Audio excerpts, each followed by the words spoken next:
Rebonjour, donc sans transition entre la cuisine française et les pays émergents. Comme vous le savez peut-être, Coface change ses évaluations pays tous les trimestres. Et ce qui est frappant lors de cette actualisation que nous annonçons aujourd'hui, c'est que c'est la première fois depuis le milieu de l'année 2015 que nous procédons à davantage d'améliorations que de déclassements. Et finalement, c'est le signe que, et c'est un des messages que je vais souligner durant cette présentation, c'est le signe que la situation a cessé de se détériorer dans beaucoup de pays émergents, et même qu'on voit de plus en plus de signes de reprise, même si ces signes de reprise ne concernent pas tous les pays, ils ne concernent pas tous les secteurs. Et deuxième point que je vais souligner, c'est que cette reprise restera quand même contrainte par deux éléments. Alors le premier, c'est le risque politique. Comme dans les économies avancées, j'y reviendrai. Dans un climat politique incertain, les entreprises sont toujours frileuses pour investir. Et le second, il est lié à l'endettement des entreprises. Nous le disions déjà l'année dernière. Ce qui est nouveau cette année, c'est que dans les pays émergents, de plus en plus, cet endettement des entreprises fragilise les secteurs bancaires. Et ça aussi, ça contraindra la reprise. Mais commençons par les bonnes nouvelles avant d'insister sur ces deux risques. Je vous le disais, les signes de reprise dans les pays émergents sont de plus en plus nombreux. Alors ce que vous voyez derrière moi, c'est en ordonnée donc, notre prévision de croissance pour les émergents dans leur ensemble en vert et en abscisse la variation de cette prévision entre 2017 et 2016. Donc dit autrement, quand vous voyez un point en haut à droite du cadran, c'est le signe que la croissance est relativement forte et qu'en plus elle accélère. Et vous voyez beaucoup de secteurs qui sont dans ce coin-là. Alors du haut vers le bas, commençons par le plus positif au plus négatif.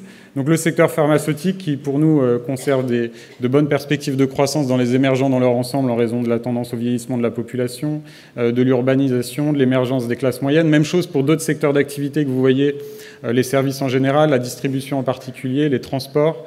Des perspectives en amélioration aussi pour les secteurs d'activité comme l'agroalimentaire qui a souffert l'année dernière du phénomène climatique El Niño et ce sera moins le cas cette année.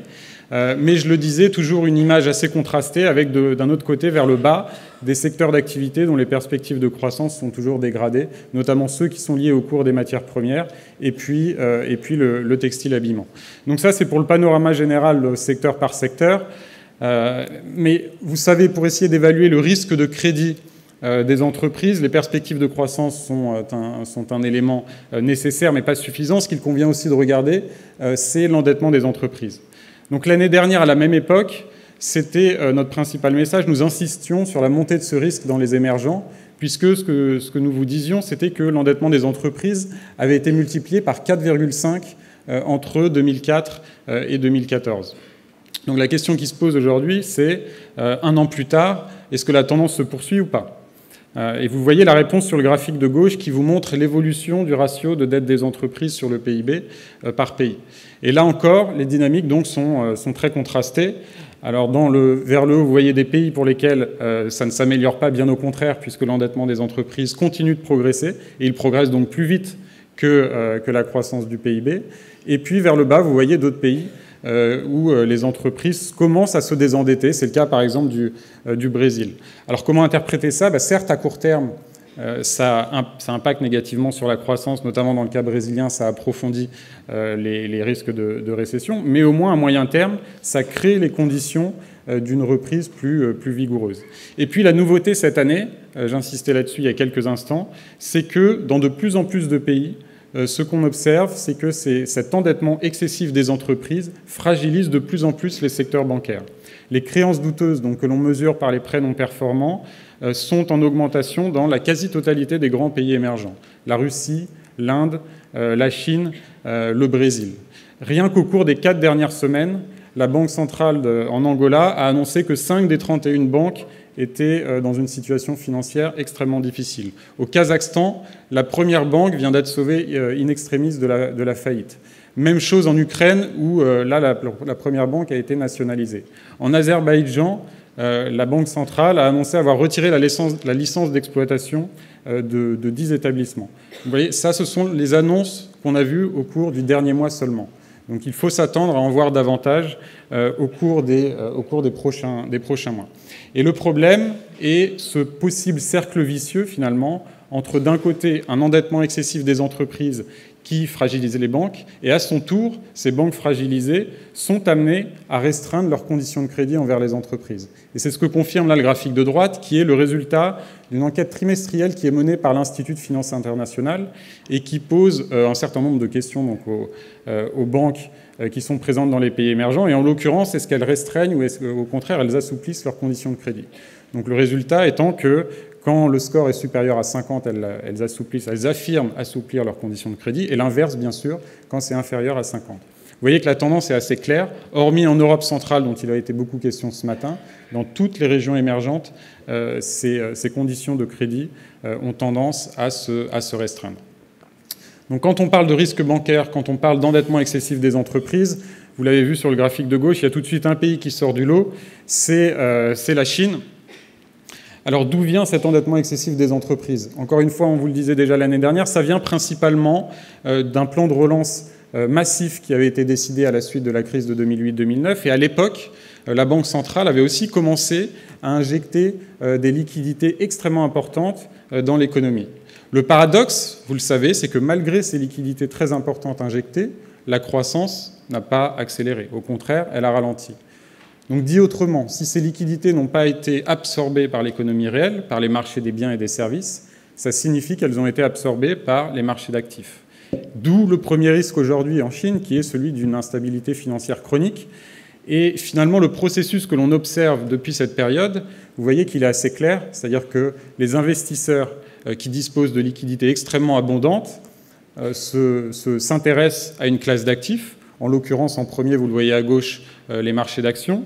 Et puis les prix grimpent à tel point que les autorités sont de plus en plus inquiètes. Elles décident des mesures de régulation un peu plus strictes, ce qui fait paniquer les investisseurs qui décident ensuite d'aller sur une autre classe d'actifs. En l'occurrence, elle s'était ensuite, à partir de l'été 2015, dirigée vers des actifs étrangers, d'où les pressions à la baisse sur le yuan. Et puis, et ainsi de suite, sur les marchés obligataires avant la remontée des taux en fin d'année dernière, et puis sur le marché immobilier. Donc vous le voyez, à chaque fois, le processus est le même. Un intérêt, des mouvements de ce ballon de liquidité d'une classe à l'autre, et ces mouvements ont lieu quand les autorités réagissent de manière plus ou moins rapide, plus ou moins brusque, ce qui peut les faire paniquer. Donc la première question qui se pose aujourd'hui dans le cas de la Chine, c'est finalement où est-ce que ce ballon de liquidité va se diriger la prochaine fois.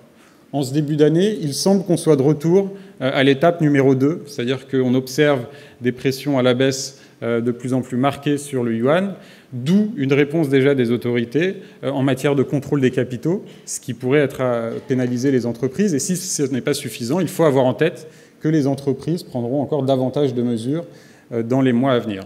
Donc c'est vraiment le premier risque à avoir en tête dans le cas de la Chine. Derrière des chiffres macroéconomiques tels que la croissance du PIB ou la production industrielle qui semblent attester d'une stabilisation de la croissance, se cache déjà ce risque d'instabilité financière et puis également un risque plus microéconomique au niveau entreprise que nous illustrons, nous, chez Coface, à travers notre enquête sur les délais de paiement. Donc Grégor, ce matin, vous parlait de ce même type d'enquête dans le cas de la Pologne. Nous la réalisons aussi pour beaucoup de pays asiatiques et notamment dans le cas de la Chine. Et là, les résultats, en plus, sont tout frais puisque c'est une enquête qui a été réalisée en décembre dernier. Donc ce que vous voyez sur le graphique de gauche, c'est la réponse à la question de 1000 entreprises chinoises, nous disant finalement, est-ce que vous souffrez de retard de paiement long? Et vous voyez que c'est ce qui est à l'intérieur de la bulle. 15% d'entre elles nous disent qu'en moyenne, elles souffrent de retards de paiement qui sont supérieurs à 150 jours. C'est 5 points de plus qu'il y a un an et c'est 3 fois plus qu'il y a 2 ans.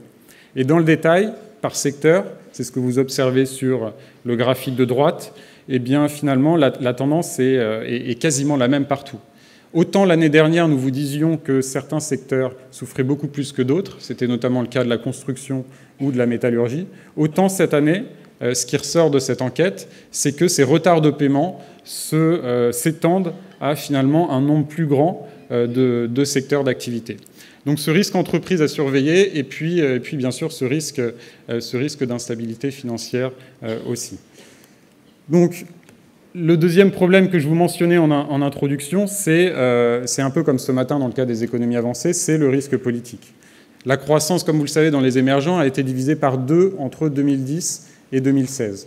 Donc qui dit croissance en berne, dit taux de chômage qui augmente, inflation aussi qui augmente, ce qui pénalise le pouvoir d'achat dans certains pays, inégalité de revenus qui monte également. Et donc tout ça n'est pas propice à un climat politique apaisé. Donc ce sont justement ces frustrations sociales, ces instruments de mécontentement que nous essayons de mesurer et qui constituent un peu le premier pilier de notre indice de risque politique, celui que vous voyez en bleu, que nous appelons les pressions au changement. Mais ce qui ressortait aussi, notamment des printemps arabes en 2011, c'était que finalement, dans certains cas, ces pressions au changement ne se matérialisaient pas forcément par des changements politiques effectifs, parce qu'il fallait aussi que les populations disposent d'un certain nombre d'instruments pour exprimer leur frustration. Et par instrument, on entend le taux d'alphabétisation, le taux d'urbanisation, le taux d'accès à Internet. Et donc, c'est ce qui constitue un peu la deuxième composante de notre indice politique, là, que vous voyez ici en vert, ce que nous appelons les instruments au changement. Et donc, quand vous combinez ces deux indicateurs, vous obtenez un peu notre risque de changement politique au niveau interne. Et vous voyez que pour tous les grands pays émergents qui figurent sur ce graphique, il est clairement en hausse depuis la période d'avant-crise. Et quand on ajoute à ça un risque sécuritaire, c'est-à-dire un risque que nous mesurons en utilisant des indicateurs mesurant le risque de conflit et également le risque terroriste, vous voyez que là aussi, ça atteste d'une montée assez claire du risque politique dans beaucoup de pays, avec un niveau de risque plus élevé pour les pays qui sont sur la gauche du graphique. Donc le problème est que, vous l'avez compris, cette montée du risque politique, elle résulte en partie de la dégradation de la situation économique. Mais le risque aujourd'hui est qu'à ce retour, cette dégradation, cette montée du risque politique ait des effets sur les conditions économiques. Et finalement, la Turquie est un bon exemple de ce cercle vicieux entre d'un côté les incertitudes politiques et de l'autre la dégradation des conditions économiques. La livre turque s'est dépréciée face au dollar de près de 20% en 2016. Depuis le début de l'année 2017, on est déjà à près de moins 10%. Or, et c'est là que vous comprenez que tout se recoupe, les entreprises turques sont très endettées en devises étrangères. Donc certes, certaines d'entre elles se sont endettées pour financer notamment des grands projets en matière d'infrastructure garantis par l'État. Certes, d'autres se couvrent parce qu'elles ont des revenus également à l'exportation, donc en devises étrangères. Mais même une fois qu'on fait abstraction de ces nuances, le risque en matière d'endettement reste élevé. Donc la valeur de la dette de ces entreprises augmente à mesure que la livre se déprécie. Or, cette dépréciation est liée clairement à la montée du risque politique. Deuxième effet, la baisse des revenus touristiques a été de l'ordre de plus de 30% l'année dernière.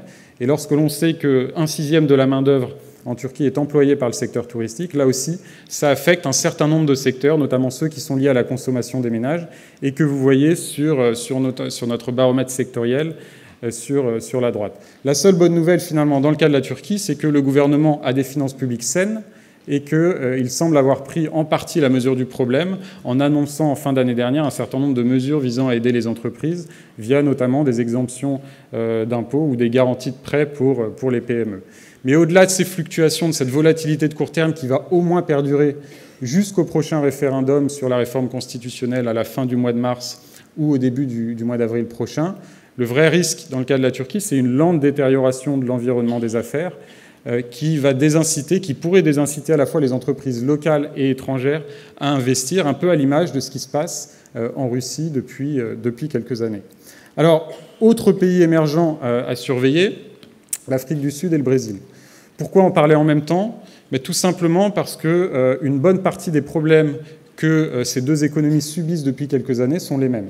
Dans les deux cas, leur période de forte croissance avait été très dépendante du boom des matières premières, d'un accès facile au crédit pour la classe moyenne qui émergeait. Or, toutes ces conditions favorables se sont retournées au cours des dernières années. Les ménages dans ces deux pays sont trop endettés. Ils subissent la hausse des taux décidée par leurs banques centrales respectives en raison de la hausse de l'inflation. Et vous le savez, les cours des matières premières sont bas. Finalement, une des différences quand même entre ces deux pays, c'est le décalage temporel entre d'un côté l'occurrence de ces problèmes au Brésil et en Afrique du Sud. C'est ce que vous voyez là sur le graphique de gauche avec l'évolution du taux de chômage, donc en points de pourcentage, dans les deux pays. Les problèmes au niveau économique se sont, semble-t-il, matérialisées beaucoup plus tôt dans le cas du Brésil. Et finalement, c'est la même chose du côté politique et social. Dès le mois de mars 2013 au Brésil, les premières manifestations au sujet du tarif des tickets d'autobus se sont vite étendues finalement à de revendications beaucoup plus larges visant à critiquer le gouvernement et qui ont débouché, vous le savez, sur le départ de Dilma Rousseff en milieu d'année dernière. En Afrique du Sud, même s'il y avait eu dès 2012 beaucoup de mouvements de grève dramatiques d'ailleurs dans le secteur minier, finalement il a fallu attendre 2015 pour que ces mouvements s'étendent à d'autres catégories sociales, en particulier les étudiants. Et c'est d'ailleurs ce qui ressort du graphique de droite où vous voyez que le nombre total de jours de manifestations, à la fois pacifiques et violentes, a très significativement augmenté. Donc on n'est pas encore à un niveau qui est proche du pic de 1991, c'est-à-dire au moment de l'abrogation des dernières lois d'apartheid, mais vous voyez que la particularité quand même dans le cas de l'Afrique du Sud, c'est qu'aujourd'hui, ces mouvements sont de plus en plus violents. Regardez le bâton en bleu. Et finalement, c'est le signe que la frustration sociale est forte. Donc le pouvoir de Jacob Zuma est très affaibli, et il le sera d'autant plus l'année prochaine que s'annonce la convention de l'ANC en fin d'année prochaine. Fin de cette année, pardon. Donc vous l'aurez compris, autant dans le cas du Brésil, nous commençons à voir les premiers signes d'une sortie de crise, même s'il convient de rester prudent parce que la situation politique l'équilibre politique reste précaire, autant dans le cas de l'Afrique du Sud, nous pensons que d'autres problèmes sont encore à attendre. Donc des perspectives de croissance toujours détériorées pour l'Afrique du Sud, même chose pour les deux autres grandes économies d'Afrique subsaharienne que sont l'Angola et le Nigeria. C'est d'ailleurs ce qui explique que pour l'Afrique subsaharienne dans son ensemble, c'est ce que vous voyez ici en orange, les perspectives en matière de croissance restent assez faibles. Mais finalement, ce qui ressort de ce graphique qui montre donc nos prévisions de croissance par pays sur l'axe des ordonnées, même chose que tout à l'heure sur l'axe des abscisses, la variation de ce taux entre 2017 et 2016, et la taille de la bulle montre la taille du PIB, donc dit autrement la taille de l'économie. Et ce qu'il en ressort finalement, c'est que la vision assez négative en termes de croissance que l'on peut avoir pour l'Afrique subsaharienne prise dans son ensemble, elle est surtout tirée par le bas par ces trois grandes économies. Si on fait exception de ces trois grandes économies, les perspectives pour beaucoup d'économies de taille moyenne, donc les bulles de taille moyenne que vous voyez vers le haut, sont assez bonnes. Je pense notamment à la Côte d'Ivoire, au Ghana ou encore au Kenya, pour différentes raisons, à la fois structurelles. Les perspectives d'investissement en matière d'infrastructure, d'énergie restent bonnes, mais également des raisons conjoncturelles. Les cours des matières rebondissent un peu. Dans plusieurs de ces pays, l'inflation a commencé à ralentir. Elle avait beaucoup augmenté à la suite des dépréciations des taux de change en 2015, ce qui permet à certaines banques centrales de la région de commencer à baisser leurs taux. Donc finalement, au début de cette année 2017, les principaux risques ne sont pas tant d'ordre macroéconomique pour ces économies-là, ils sont, et je me répète une nouvelle fois, plutôt d'ordre politique, puisque beaucoup d'échéances électorales sont à venir dans la région, et donc elles seront à surveiller, notamment dans des pays comme le Kenya. Autre risque, lors de sa campagne présidentielle, Donald Trump a affirmé vouloir réduire très significativement les financements octroyés aux pays les moins avancés. Or, les États-Unis restent le premier donateur de l'Afrique subsaharienne. C'est 1/5 des dons en provenance des États-Unis. Donc là aussi, c'est potentiellement une source de vulnérabilité en 2017. En revanche, la bonne nouvelle est que si l'Afrique subsaharienne est exposée à ce risque en matière de financement, c'est une région qui semble beaucoup moins exposée que les autres au risque protectionniste sur le commerce en provenance des États-Unis. C'est ce qui ressort là du graphique de gauche où nous vous montrons pour chaque région, dans beaucoup de pays, la part des exportations donc, de ce pays à destination des États-Unis en pourcentage du PIB. Et nous avons distingué les exportations de matières premières des exportations de produits manufacturés. Tout simplement parce que nous estimons que les premières sont moins susceptibles d'être affectées d'être touchées par des mesures protectionnistes que les secondes. Donc qu'est-ce qu'il en ressort ? Vous le voyez, le tableau est assez clair. Sans surprise, les pays d'Amérique centrale, dont le Mexique, semblent les plus exposés aux risques protectionnistes en provenance des États-Unis. Ensuite, quand même, ce qui est assez surprenant, c'est que les autres pays d'Amérique latine, donc l'Amérique du Sud, est assez peu à risque en la matière.